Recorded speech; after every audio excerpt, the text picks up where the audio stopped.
So what I'm talking about in terms of a myth or an approach is a kind of framework of our understanding. Yeah, it's a framework of how we approach spiritual practice.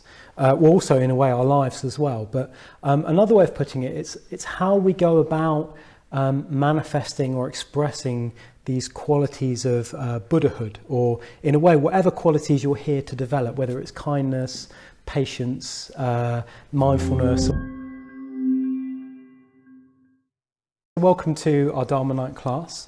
And yeah, we finished our theme, our big theme, so I'm just riffing in a way. I got to pick my own theme tonight, which is very exciting. And yeah, I wanted to talk about this thing which we've been calling the 4 myths, or the 4 approaches to spiritual practice. And I'll explain why I picked this and why I'm finding this fruitful at the moment. When I started coming along to Buddhism, I started to learn meditation and Buddhism. In a way, there was this model of teaching which was quite kind of structured in a way. You know, it was sort of based around this idea of, well, you practice and it's a bit like the metaphor of going to the gym. You sit down every day and you work on your mind and you develop your mind. And it took me some years to work out that actually there's alternatives to that. And so, you know, I particularly found that some of those other ones suited me a bit better, different approaches. So I just wanted to, in a way, explore those a bit with you, so you can explore, well, your own, in a way, approach to spiritual practice, your own myth, and yeah, maybe we could just have a bit of a discussion around those different approaches. But I will, let me give you a bit more of a, let me describe them a bit, and hopefully it'll make a bit more sense. But so what I'm talking about in terms of a myth or an approach is a kind of framework of our understanding. Yeah, it's a framework of how we approach spiritual practice. Also, in a way, our lives as well. But another way of putting it, it's how we go about manifesting or expressing these qualities of Buddhahood, or in a way, whatever qualities you're here to develop, whether it's kindness, patience, mindfulness, awareness, whatever quality you're looking to develop here. I mean, that's a metaphor, but whatever quality you're here for, you know, is in a way for Buddhists is personified in the figure of the Buddha, the ideal of the Buddha. And so what I'm talking about here is how we as individual practitioners go about trying to manifest that in our lives, whatever way. And there's different approaches to that. So yeah, you've got this, so in Buddhism the idea of views is quite an interesting one. It's quite a big area. And you know, in a way, well, Buddhism understands that you've never not got a view, you've never not got a kind of lens that you're seeing your life through or your reality through. You know, the fundamental one is that, you know, as soon as you're born, you have this innate view that you are, in a way, an independent, separate entity that's separate from other beings, in a way.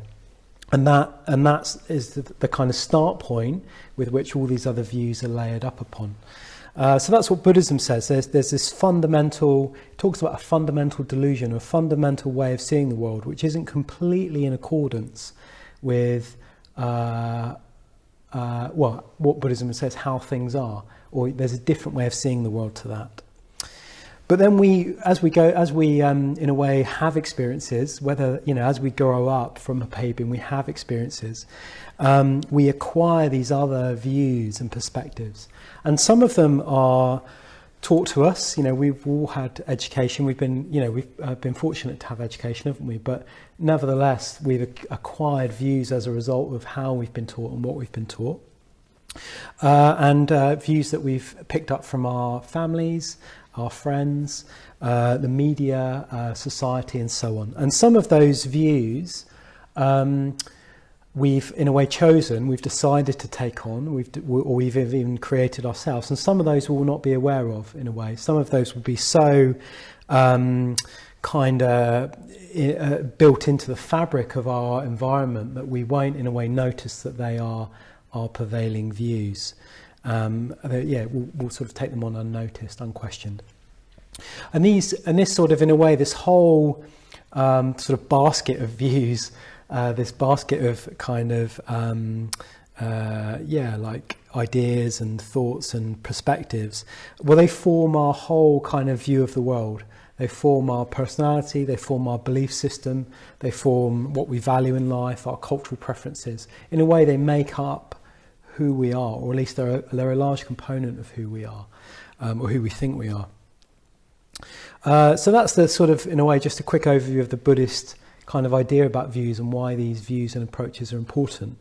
But there's an experienced ordained member of the True Buddhist order called Subhuti. He's been ordained for about 45 years, maybe even longer, perhaps.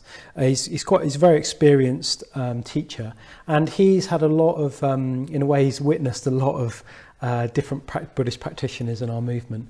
And he fairly recently wrote this kind of paper on these different approaches, which he called the three myths, which turned into the four myths. But these different approaches, and this is in a way from his witnessed experience of having a lot of contact with a lot of different people, both in Europe and in India, and he's got a really broad perspective of modern Buddhist practitioners.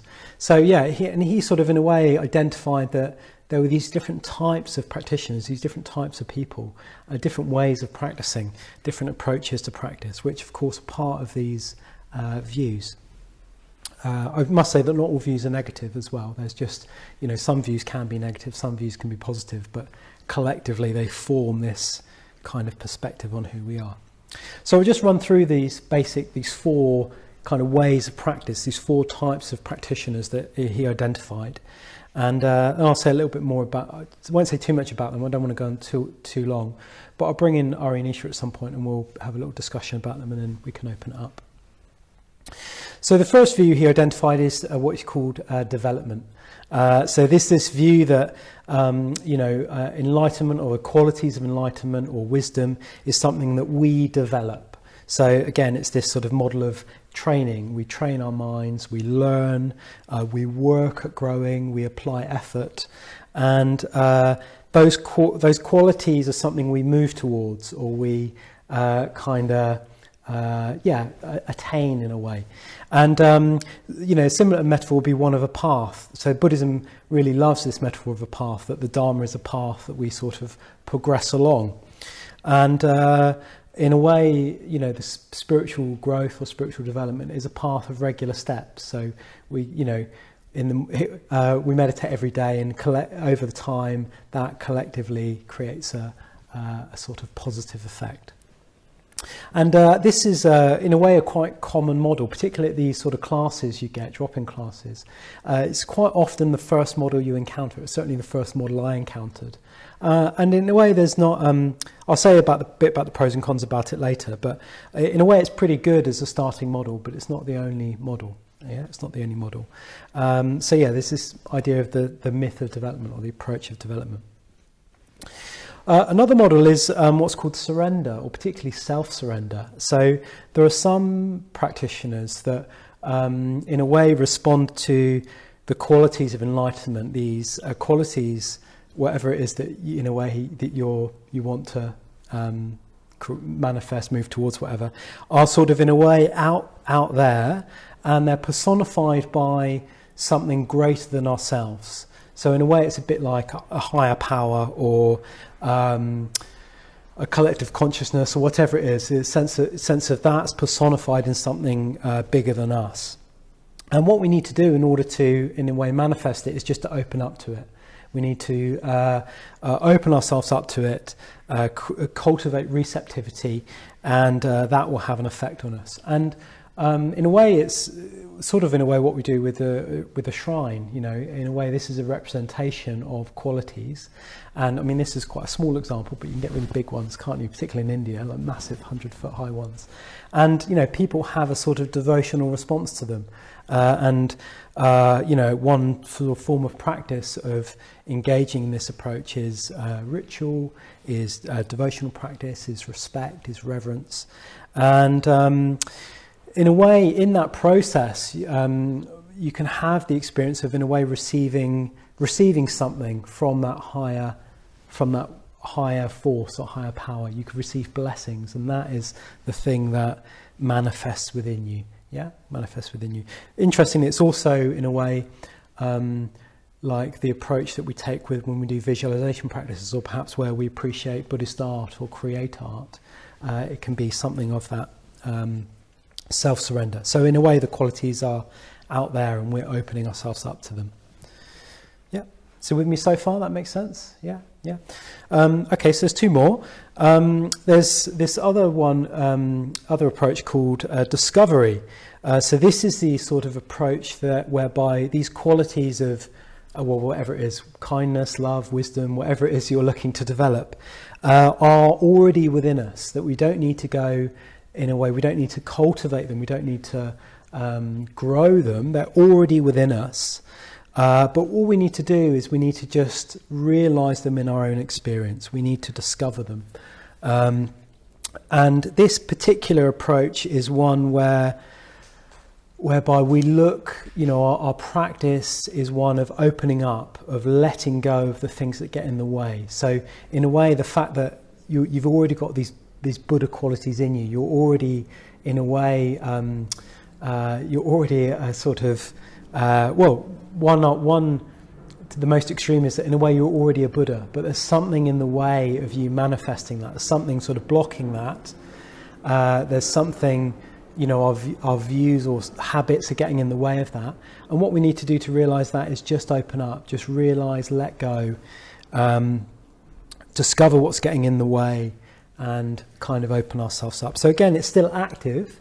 We're still searching. We're searching within our experience. We're looking at our experience to try and identify what's blocking it. But ultimately, the qualities are found within us. Yeah. And then you have this final one, which is a little bit more mysterious, called Emergence.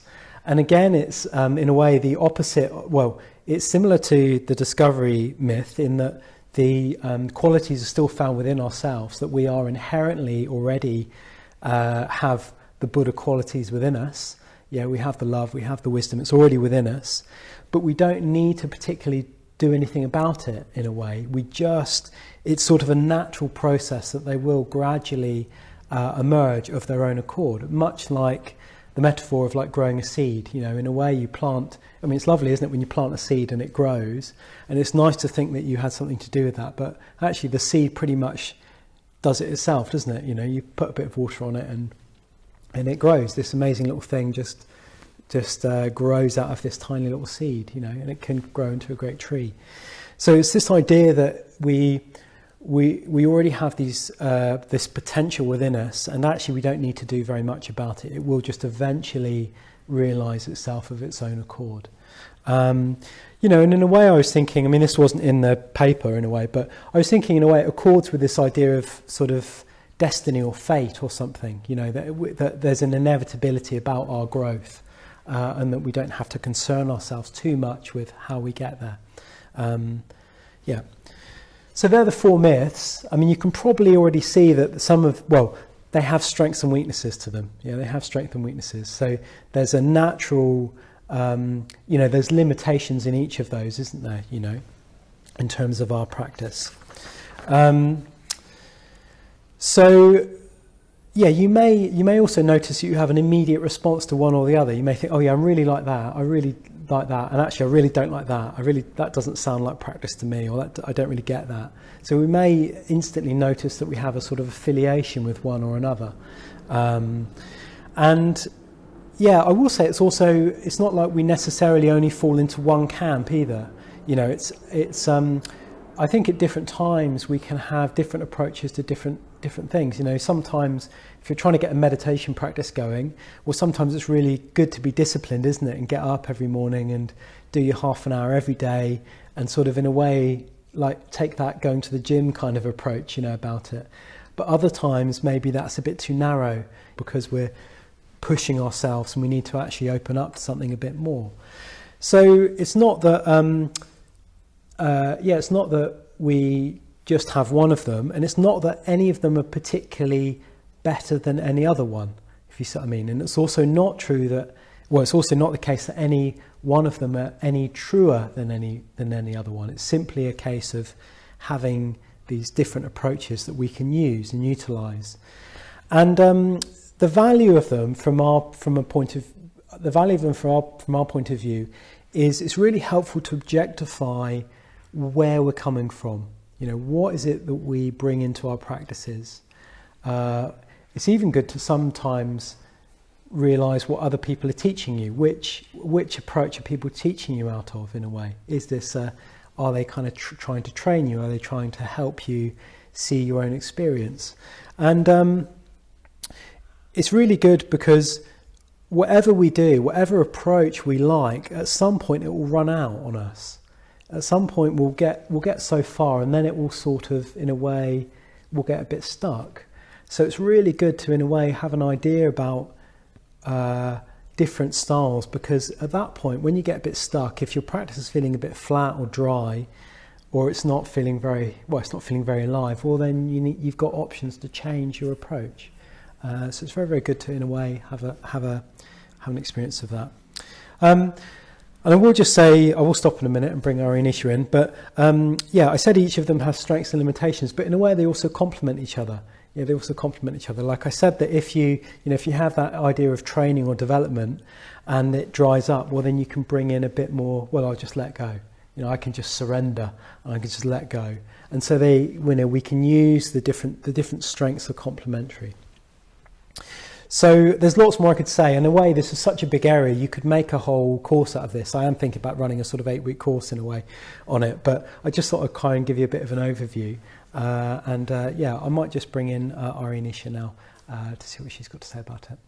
Yeah. Thanks so much for that, Viryanaga. It's just, I was just interested if you wanted to say a little bit more about why you kind of wanted to bring this in now, I guess both in terms of your own kind of practice, but also, I guess, you've got this oversight in your role as a chair, so I imagine you felt like it's not just important to you, but it's important to our community as well. Yeah. If you wanted to say a bit about, personal practice and...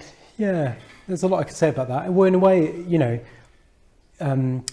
so I think early on, a lot of our classes and early on in Buddhist practice, I think quite often you get like I said, the development myth in a way. People are taught meditation and even taught a bit of Dharma, and in a way there's this idea that you train yourself in it, and I don't think that it works for a lot of people, and it's good to start off, but I don't think it works for everybody. So in a way I just wanted to sort of open the door to other types of approaches for people, and I think this is quite, in a way, these ideas have been around a while, but this kind of clear articulation of it is quite new.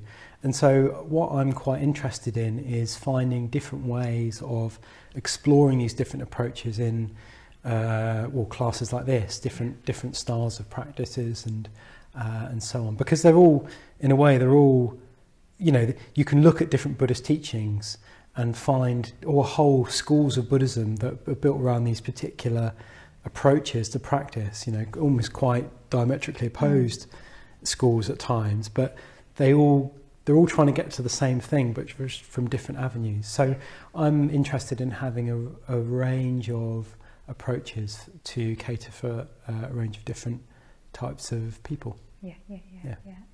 I was quite interested as you were working your way through, because you started off with a development myth and compared that to sort of going to the gym. I was like, I can get that. I can see a kind of sort of cultural reference point or something. And then when we got, say, into self-surrender, I was just trying to work out what we might have as a sort of an equivalent. Like, I wonder if in a way, reason why the development model also works is that you've got sort of easy sort of comparisons. I wonder what we've got, or what we're used to maybe from the self-surrender approach, or even the other ones around. You might get it with discovery and emergence, a more kind of sort of secular way, but that kind of surrendering into something bigger than ourselves. It's definitely a bit out of, it's not part of our cultural kind of landscape, is it really? Like, a lot of people are, well, in a way it's got a bit of a bad name, in terms of like religion, it kind of feels like it's about God worship or something, and so I think it's got a bit of a bad reputation in our society. But in a way I can talk about, I was going to talk about a bit about personal stuff. It doesn't quite relate to this idea of a cultural reference point. But maybe I can just say that I was very sceptical this approach, or I didn't like it. Let's say I didn't like it when I started coming along. And actually for me, the kind of ritual elements and connecting with art and Buddhist figures as personifications of these qualities, I found incredibly fruitful and valuable, and it's very, anyway, I think it's a really rich area, and I think a lot of us in the West would do well to try it in a way. We try it a bit more, And of course, one of the weaknesses of that model is if you don't approach it with insight or with wisdom, it can become a kind of unthinking worship or something, or idol worship, which is not what we are talking about here, is it? It's a kind of intelligent, open-minded, opening up to something beyond ourselves. Yeah, and as you were talking about that, I was thinking as well about like the work that I'm involved in. Like one of the things that sustains me in the kind of community and social change work I'm part of is feeling that I am like part of something bigger. Like I'm part of this sort of big kind of.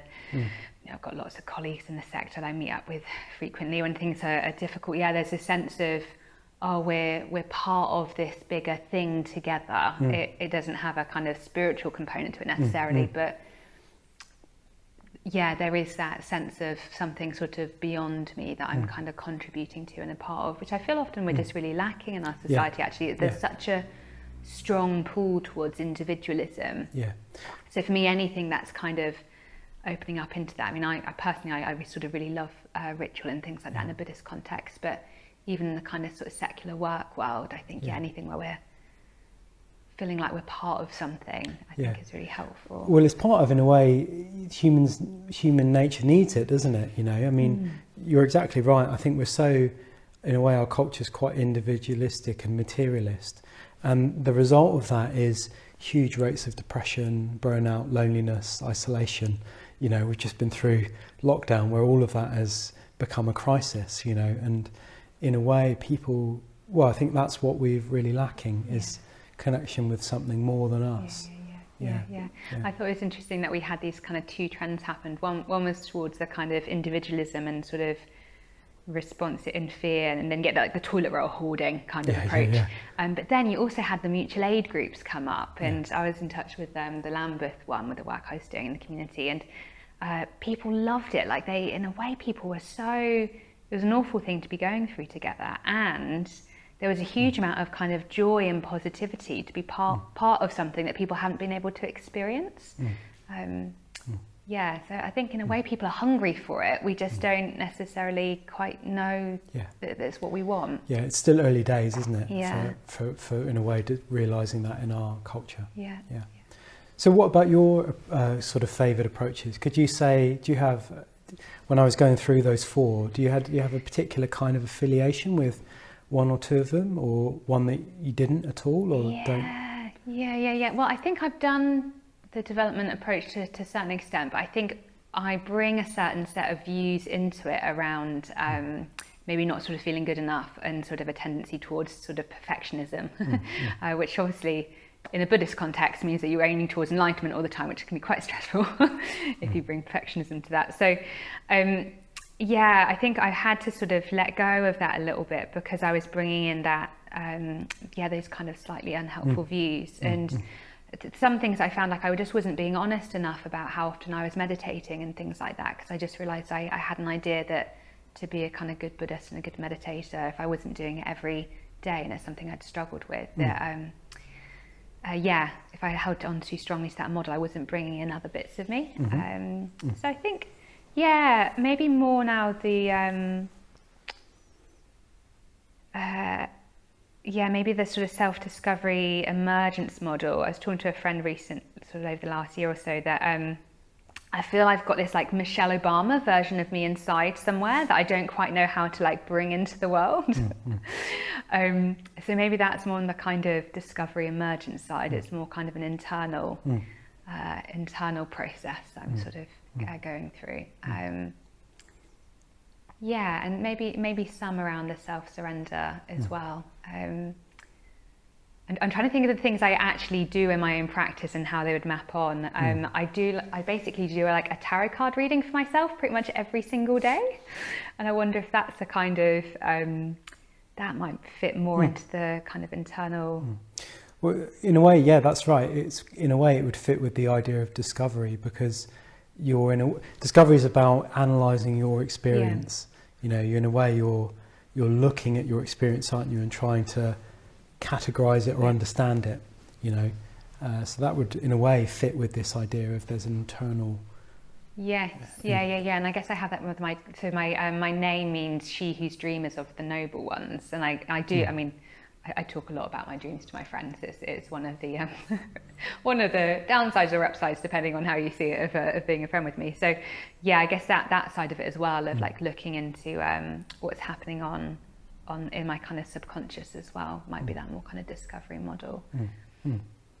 Yeah, and then it seems to be like certain conditions bring out the self-surrender stuff more. Like I'm really looking forward to going on retreat at Viryanaga in a couple of weekends time, because we've got that, you know, those beautiful grounds and the huge kind of Buddha Rupa. I mean, I remember when I first walked into that shrine, I just cried because I felt like I finally had a shrine that kind of matched the size of my faith.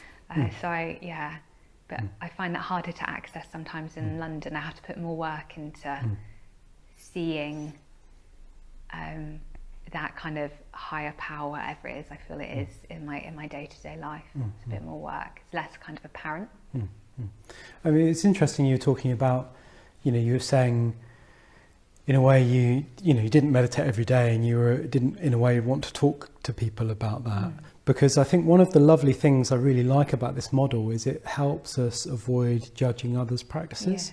Because in a way, whatever our particular emphasis is for our practice, you know, so say we are really disciplined as a practitioner, but we recognize and can appreciate that there's other approaches, in a way it saves you from having to judge somebody else, because, you know, in a way you can look over at what someone else is doing. It doesn't look the same as what you're doing, and it's quite easy, isn't it, to wonder whether or not they're making progress, or whether they're you know, doing the same thing you're doing in a way. So what I really like about this model is it's made me more open-minded to different approaches into practice, you know. So say, you know, and our movement, our order is diverse. It's got a wide range of practitioners that they're all sort of in a way striving for the same things, to use that metaphor, but they've got a lot of different approaches. And I really like the idea that, and I really like this framework, because it means that even if this person over here is doing something that looks quite different from what I'm doing, I can still trust that they are in a way making good progress. They're still a committed practitioner, you know.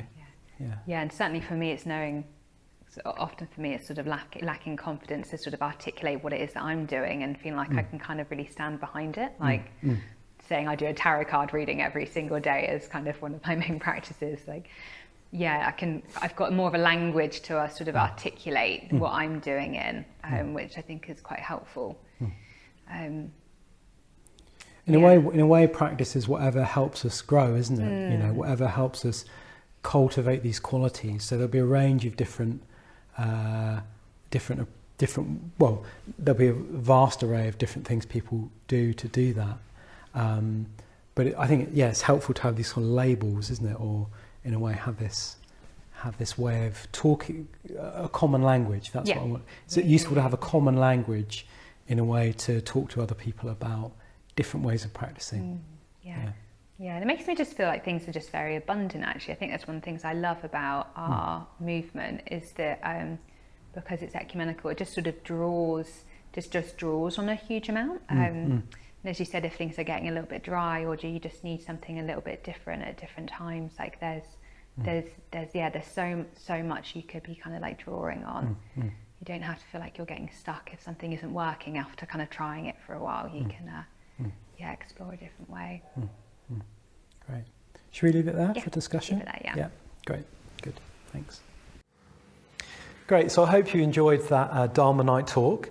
So if you did enjoy it, if you're enjoying our videos, I just want to ask you or encourage you to think about making a donation to the Brixton Buddhist community. We're a UK charity that relies completely on your donations to run everything here. And if this was a class, a meditation class, there'd be a donation bowl that you could just put in £10 at the end of the night to help support the activities. But as you're watching this online, I just want to ask you to think about making an online donation. If you've watched 4 or 5 videos this month, maybe you might want to think about giving £10. So there's a link in the description below where you can go to our website and make a donation. And if you want to keep giving and you don't want to worry about making that donation every month, well, you could just set up a standing order, a monthly standing order. That would be really, really helpful. I want to suggest something of the region of maybe £10 or £20 a month if you're able to do that. And that would be really, really helpful and help us keep producing videos like this one. Thanks for listening. Take care of yourself.